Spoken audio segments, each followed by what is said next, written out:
In this tip, I'm going to show you the best way to move columns around in Excel. Now, there are many ways you can achieve this. There's the slow way of doing things, and then there's obviously the best or the better way of doing things. So I'm going to show you both in this tutorial.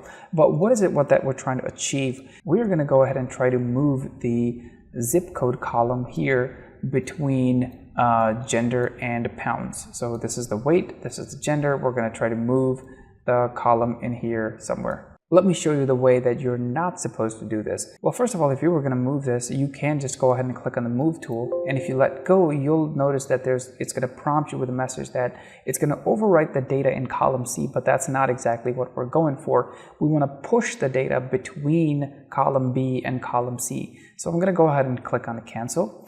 So this is the way that I would not recommend that you do this. And I've seen a lot of people do it this way, but this is not really what I recommend. So you right click and click on insert. That will give you a blank column here. Now what you can do is you can push the data from E to column C, and there you go. You've moved the column, but then again, this is a two-step process and probably not the best way to do things. Let me go ahead and click on Control Z to go back where we started from. And one good way of moving the data around, of moving the column, is by selecting the column, and then you can right click here and then say, I want to cut this column. Go to the column where you want to paste this information, right click and click on Insert Cut Cells.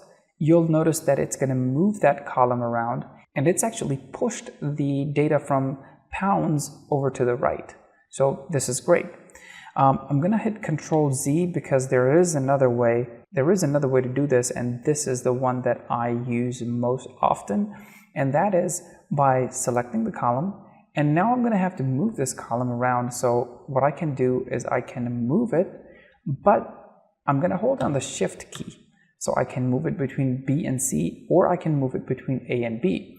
So if I let go here, you'll notice that it's going to move the column move the zip code between the gender and the pounds.